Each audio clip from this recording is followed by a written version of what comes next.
പെണ്ണായിരുന്നു, അറബിയത്തുൽ അറബിയ, കല്ല് കുടിക്കുന്നൊരു പെണ്ണായിരുന്നു. ബഹുമാനപ്പെട്ട ദുന്നൂറുൽ മിസ്രി റളിയല്ലാഹു അൻഹു ഒരു ദിവസം ഇങ്ങനെ മലഞ്ചെരുവിലൂടെ നടന്നു പോകുമ്പോൾ ഒരുപാട് കപ്പൽ യാത്രക്കാരിങ്ങനെ സമുദ്രത്തിലൂടെ ചലിക്കുന്നത് കാണുന്നു. ബഹുമാനപ്പെട്ട ദുന്നൂറുൽ മിസ്രി റളിയല്ലാഹു അൻഹു കപ്പൽ യാത്രക്കാരെ കണ്ട് ഭാഷിച്ചു പോയി, എനിക്കും ഒന്ന് കപ്പലിൽ കയറുന്നു. എന്തിനാണ് കപ്പലിൽ കയറുന്നത്?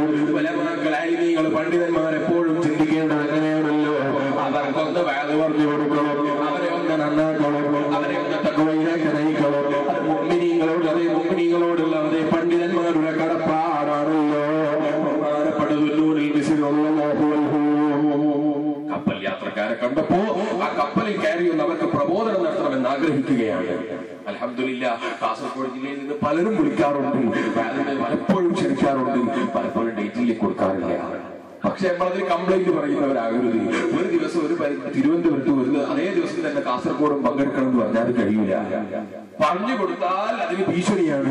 സുബ്ഹാനല്ലാഹ്, ഇന്നലെ കാസർഗോഡ് നിന്ന് ഒരു സുഹൃത്തിനോട് വിളിച്ചു പറഞ്ഞു, നിങ്ങളും നിങ്ങളെ വാപ്പയും കണക്കാണ്, രണ്ടാളും ഞങ്ങൾ ചോദിച്ചാൽ ഡേറ്റ് തരൂല. ഒരിക്കലും നമ്മൾ അങ്ങനെ ആകരുത്, ഒരിക്കലും ഡേറ്റ് കൊടുക്കാത്തവരാകുന്നത്. പക്ഷെ ഡേറ്റ് ഉണ്ടായാലേ കൊടുക്കാൻ പറ്റുള്ളൂ. ബഹുമാനപ്പെട്ട ദുന്നൂറുൽ മിസ്രി റളിയല്ലാഹു അൻഹു പ്രബോധനത്തിന് ആഗ്രഹിച്ചയാളാണ്. അതേ പണ്ഡിതന്മാരെങ്ങനെ പ്രബോധനത്തെ ആഗ്രഹിക്കുന്നവരാകണം. അതിന്റെ പരമാവധിയെ ചെയ്യാൻ കഴിയും. ഔലിയാക്കളാകാൻ കഴിയില്ലല്ലോ. തിരുവനന്തപുരത്ത് വേദ പറയുന്ന ദിവസം തന്നെ കാസർഗോഡ് വേദ പറയണമെന്ന് പറഞ്ഞാൽ എന്നെ പോലത്തെ പാവപ്പെട്ട കുട്ടികൾക്ക് കഴിയില്ലല്ലോ. നമുക്കൊക്കെ നല്ല ചെയ്യാൻ ഭാഗ്യം തരട്ടെ. അതേ ബാപ്പയെ കുറിച്ച് പറഞ്ഞപ്പോ ഞാൻ വല്ലാതെ വിഷമിച്ചു പോയി. എന്നെ പറഞ്ഞതിലേക്ക് വിഷമിക്കുക, എന്റെ ഒരു ചെറിയ സങ്കടം പറയാൻ വേണ്ടി, എന്റെ ജീവിതത്തിൽ ഒരു ചെറിയ പ്രയാസത്തിന് ദുആ ചെയ്യാൻ പറയാൻ വേണ്ടി ആ ബാപ്പയെ ഒരു മാസമായി ഞാൻ വെയിറ്റ് ചെയ്യുന്നു. ഇന്നാണ് എന്റെ ഒരു സങ്കടം ഞാൻ പറഞ്ഞത്. ബാപ്പ കുറ്റ്യാടിയിൽ ഉണ്ടാകാറുണ്ട്, പക്ഷെ ബാപ്പക്ക് തിരക്കാണ്. ബാപ്പക്ക് അതേ ജനങ്ങളുടെ ശ്രദ്ധയിൽ ഓടാനുള്ള സമയമേ ഉള്ളൂ. ആ ബാപ്പയെ കുറിച്ച് പറഞ്ഞപ്പോ ചെറിയ പ്രയാസം തോന്നിയതുകൊണ്ട് പറഞ്ഞതാണ്. എന്നെ കുറിച്ച് പറഞ്ഞാൽ എനിക്ക് കുഴപ്പമില്ല. ഒരു മാസം കഴിഞ്ഞിട്ട് ഇന്നാണ് ഞാൻ എന്റെ പ്രശ്നത്തിന് ദുആ ചെയ്യാൻ പറഞ്ഞത്. ആ പ്രശ്നം ഏകദേശം പരിഹരിക്കാറായി. ആ സമയത്താണ് എനിക്ക് ബാപ്പയോട് പറയാൻ കഴിഞ്ഞത്. ആ നിലയ്ക്ക് തിരക്കിലോടിക്കൊണ്ടിരിക്കുന്ന ബാപ്പയെ കുറിച്ച് അങ്ങനെ ഒരു പ്രയോഗം നടത്തിയപ്പോ എനിക്ക് വല്ലാത്ത വിഷമം തോന്നി. ഒരിക്കലും മുസ്ലിമെ നമ്മളങ്ങനെ ആക്ഷേപിക്കുന്നവരാകരുത്, പണ്ഡിതന്മാരെ ചീത്ത വിളിക്കുന്നവരാകരുത്. അത് വെറും എന്റെ ബാപ്പ മാത്രമായതുകൊണ്ടല്ല പറഞ്ഞത്, എന്റെ പ്രിയപ്പെട്ട ഉസ്താദ് കൂടിയാണ്. അല്ലാഹുവേ, എന്റെ എല്ലാ ഉസ്താദുമാർക്കും, ഞങ്ങളെ ഉസ്താദുമാർക്കും, ഞങ്ങളെ പണ്ഡിതന്മാർക്കും, മേലുകൾക്കും നീ ദീർഘായുസ്സും ആഫിയത്തും ഏറ്റിക്കൊടുക്കണേ അല്ലാഹ്. ബഹുമാനപ്പെട്ട ദുന്നൂറുൽ മിസ്രി റളിയല്ലാഹു അൻഹു മലഞ്ചെരുവിൽ നിൽക്കുന്നു. കള്ളുകുടിയന്മാരായ യാത്രക്കാർ, ചൂതാട്ടം കളിക്കുന്ന കപ്പൽ യാത്രക്കാർ, അതേ കപ്പലിൽ നിന്ന് തോന്നിവാസം ചെയ്യുന്ന യാത്രക്കാർ, വ്യഭിചാരം ചെയ്യുന്ന യാത്രക്കാർ കണ്ടപ്പോൾ ദുന്നൂറുൽ മിസ്രി റളിയല്ലാഹു അൻഹു ആ കപ്പലുകാരെ വിളിച്ചു, യാ അഹ്ലസ് സഫീന, ഓ കപ്പൽ യാത്രക്കാരെ, എന്നെയും നിങ്ങളെ കൂട്ടത്തിൽ ആ കപ്പലിൽ ഒന്ന് യാത്രക്കാരനാക്കുമോ? ആ കപ്പൽ യാത്രക്കാർ ദുന്നൂറുൽ മിസ്രി റളിയല്ലാഹു അൻഹുവിന്റെ വിളി കേട്ടപ്പോ അവരെ ശ്രദ്ധിച്ചതേ ഇല്ല. അങ്ങനെയാണ് ചില ആളുകൾ പറഞ്ഞു കൊടുത്താൽ അവർ കേൾക്കൂല, സദസ്സുണ്ടെങ്കിൽ അവർ വരൂല, സദസ്സിനോട് സഹകരിക്കൂല, കേട്ടത് നന്നാകണമെന്ന ചിന്ത അവരുടെ മനസ്സിലില്ല. അത്തരം ചില ആളുകളും ലോകത്തുണ്ട്. നമ്മൾ ഒരിക്കലും അവരെ കൂട്ടത്തിലായി പോകരുത്. കേൾക്കാൻ ആഗ്രഹിക്കുന്നവരാകണം, ഉസ്താദുമാരെ കിട്ടണമെന്ന് ആശിക്കുന്നവരാകണം, വയലിന് വേണ്ടി വയലിന്റെ പരിപാടികൾ സംഘടിപ്പിക്കാൻ അധ്വാനിക്കുന്നവരാകണം. ഈ നാട്ടിലെ ചെറുപ്പക്കാർക്ക് മാഹുത്താനെ ബർക്കത്ത് ചെയ്യട്ടെ. ബഹുമാനപ്പെട്ട ദുന്നൂറുൽ മിസ്രി റളിയല്ലാഹു അൻഹു അവർക്ക് വയല് പറഞ്ഞു കൊടുക്കാൻ ആശിച്ചതാണ്, പക്ഷെ അവര് തിരിഞ്ഞു നോക്കിയില്ല. അത്തരം കീപറന്മാരായ ചില ആളുകളുണ്ട്. അവർക്ക് വയല് കേൾക്കാൻ മടിയാണ്, ഉപദേശം കേൾക്കാൻ മടിയാണ്. ബഹുമാനപ്പെട്ട ദുന്നൂറുൽ മിസ്രി റളിയല്ലാഹു അൻഹു വിഷമിച്ചു പോയി. കാരണം എന്റെ കാലത്ത് ജീവിക്കുന്ന ഈ ഒരു സമൂഹത്തോട് അവർക്ക് അതേ പ്രബോധനം നടത്തൽ എന്റെ ബാധ്യതയാണ്, അവർക്ക് വയല് പറഞ്ഞു കൊടുക്കൽ എന്റെ ബാധ്യതയാണ്, അവരെ ഉപദേശിക്കൽ എന്റെ ബാധ്യതയാണ്. അതിനെനിക്ക് സാധിച്ചില്ലല്ലോ. ആ മലയോര പ്രദേശത്ത് ദൂരെ ഇങ്ങനെ വെയിറ്റ് ചെയ്യുമ്പോ അതാ അടുത്ത കപ്പൽ യാത്രക്കാര് വരുമ്പോ, കപ്പൽ യാത്രക്കാര്, ഞാനും നിങ്ങളെ കൂടെ ഒന്ന് യാത്ര ചെയ്യാ. അപ്പയാണ് കപ്പലിൽ നിന്ന് മറുപടി, നിങ്ങളുടെ കയ്യിൽ പൈസയുണ്ടോ? ഞങ്ങളുടെ കൂടെ യാത്ര ചെയ്യാ. പൈസയില്ലേ ശൈഖേ, അവിടെ തന്നെ ഇരുന്നോ. അന്ത്യനാളിന്റെ അടയാളമാണ്. സുബ്ഹാനല്ലാഹ്, പണം നോക്കിയിട്ട് അരുവികളെ ബഹുമാനിക്കുന്ന കാലം, മുസ്ലിയാർ വരുന്ന കാറിന്റെ വലുപ്പം നോക്കിയിട്ട് ബഹുമാനിക്കുന്ന കാലം, അതേ മുസ്ലിയാർ വരുന്ന വണ്ടിയുടെ ബഹുമാനം നോക്കിയിട്ട് ബഹുമാനിക്കുന്ന കാലം, മുസ്ലിയാരുടെ വാച്ചിന്റെ ബഹുമാനം നോക്കിയിട്ട് ബഹുമാനിക്കുന്ന കാലം, മുസ്ലിയാരുടെ മൊബൈലിന്റെ വലുപ്പം നോക്കിയിട്ട് ബഹുമാനിക്കുന്ന കാലം. പാവപ്പെട്ടവരാണെങ്കിൽ മുസ്ലിയാർക്ക് ബഹുമാനമില്ല. പാവപ്പെട്ട മുസ്ലിയാരാണ് കാറില്ല, പക്ഷെ ഒരുപാട് ഈൽകൊണ്ട് എന്നാ ബഹുമാനമില്ല. ഈ നിലക്കഥ പൊതിച്ചു പോകുന്ന ലോകമാണ്. കയ്യിൽ പൈസ ഇല്ലെങ്കിൽ അവിടെ തന്നെ ഇരുന്നോ. വിഷമിച്ചു പോയി. അല്ലാ, നിന്റെ ദീനിന് വേണ്ടി പ്രവർത്തിക്കാൻ, നിന്റെ ദീനിന് വേണ്ടി വേല പറഞ്ഞു കൊടുക്കാൻ എന്റെ കയ്യിൽ ക്യാഷ് ഇല്ലാത്തത് കൊണ്ടല്ലേ, എന്റെ കയ്യിൽ പണമില്ലാത്തത് കൊണ്ടല്ലേ. പണവും പത്രാസും എനിക്കുണ്ടായിരുന്നെങ്കിൽ എനിക്ക് അവരെ ഉപദേശിക്കാൻ കഴിയുമല്ലോ. വിഷമത്തോടെ ഇരിക്കുമ്പോഴാണ് മൂന്നാമത്തെ കപ്പൽ യാത്രക്കാർ വരുന്നത്. എന്നെ ഒന്ന് നിങ്ങളെ കൂടെ യാത്രത്തിൽ കൂട്ടുമോ? നിങ്ങളെ യാത്രക്ക് എന്നെ ഒരു കൂട്ടുകാരനാക്കുമോ? അപ്പോഴാണ് കപ്പലിൽ നിന്ന് മറുപടി, അന്ത സാലിഹുൻ, നിങ്ങളൊരു സാലിഹായ മനുഷ്യരല്ലേ.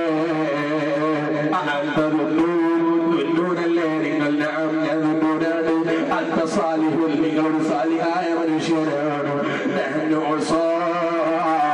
ഞങ്ങൾ തമ്മാടികളല്ലേ.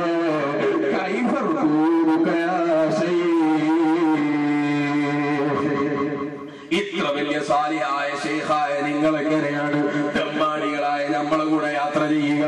തെമ്മാടികളായ നമ്മളെ കൂടെ നിങ്ങൾ എങ്ങനെയാ യാത്ര ചെയ്യുക? ഇവരെ നന്നാക്കിയെടുക്കലാണ്. ഇത് കാണുമ്പോ ഒരിക്കലും നമ്മൾ തെമ്മാടികളെ കൂടെ കപ്പലിൽ യാത്ര ചെയ്ത ആളാണെന്ന് പറയരുത്. ഒരു പണ്ഡിതനെ തേടി ഏതെങ്കിലും ഒരു പുട്ടൻവാദി അല്ലെങ്കിൽ ഏതെങ്കിലും ഒരു നിരീശ്വരവാദി അദ്ദേഹത്തിന്റെ സ്ഥാപനത്തിലേക്ക് സ്ഥാപനം സന്ദർശിക്കാൻ വരുമ്പോഴേക്ക് അത് നിരീശ്വരവാദിയെ സ്ഥാപനത്തിൽ കയറ്റിയില്ലേ, സന്ദർശിക്കാൻ വന്നപ്പോ കട്ടൻ ചായ കൊടുത്തില്ലേ? ഒരിക്കലും പാടില്ല മുസ്ലിമേ. ഇസ്ലാമിന്റെ ആശയം പഠിക്കണം.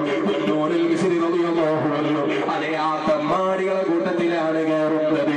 തമ്മാടികളെ കപ്പലിലേക്കാണ് കയറുന്നത്. എന്തിനാ കയറുന്നത്? ഇസ്ലാമിക പ്രബോധനത്തിനാണ്.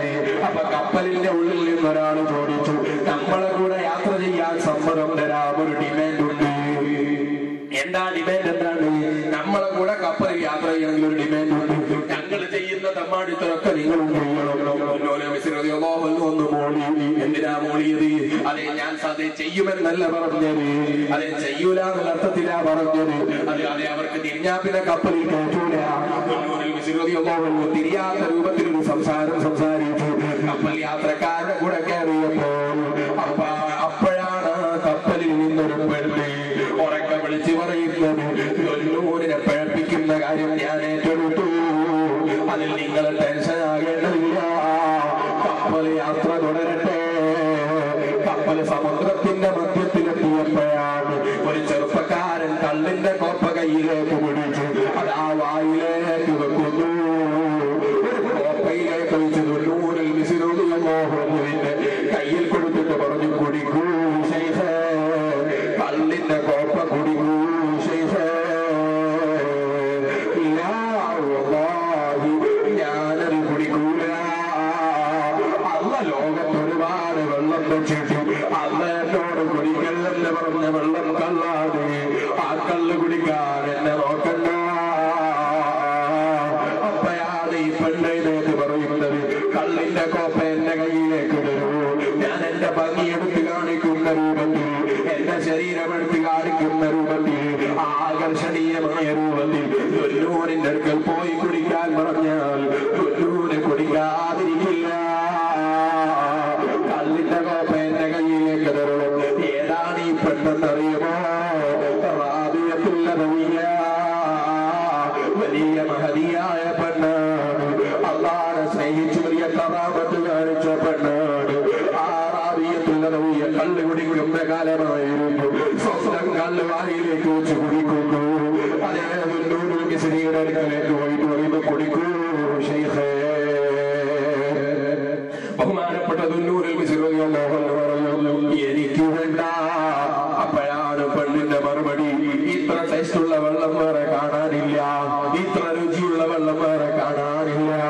ബഹുമാനപ്പെട്ട തൊണ്ണൂറിൽ പറഞ്ഞു, ഞാൻ അതിലും രുചിയുള്ളൊരു വെള്ളം തരാം, അതിലും രുചികരമായൊരു വെള്ളം തരാം, ഒരു പാനീയം തരാം. റാബിയത്തുൽ അദവിയ കുടിക്കുമോ? അപ്പയാണ് മറുപടി, ഞാൻ കുടിച്ചു കൊള്ളാം. ബഹുമാനപ്പെട്ട ദുന്നൂനുൽ മിസ്രി റളിയല്ലാഹു അൻഹു കരയാൻ തുടങ്ങി. ഓ റാബിയത്തുൽ അദവിയ, കള്ളിന്റെ കോപ്പയിൽ കാണുന്ന കള്ളിനല്ല ടേസ്റ്റ്, കള്ളിന്റെ കോപ്പയിലുള്ള കള്ളിനല്ല രുചി, അതേ മസ്തുണ്ടാക്കുന്ന കള്ളിനല്ല രുചി. യഥാർത്ഥത്തിൽ രുചി അനുഭവിക്കുന്നവർ, യഥാർത്ഥത്തിൽ ഏറ്റവും ടേസ്റ്റുള്ള വെള്ളം കുടിക്കുന്നവർ ആരാണെന്നറിയുമോ? അല്ലാഹുവിന്റെ പരിശുദ്ധ ഖുർആൻ പുലർച്ച സമയത്ത് ഉയർത്തിരുന്നിട്ട് ആ ഖുർആനിന്റെ ഈരടികൾ ഇങ്ങനെ ഓടുന്നു. കണ്ണിൽ നിന്ന് കണ്ണുനീരൊലിപ്പിച്ച് ആ കണ്ണുനീര് വായിലെ കുറ്റുന്ന സമയത്തുള്ള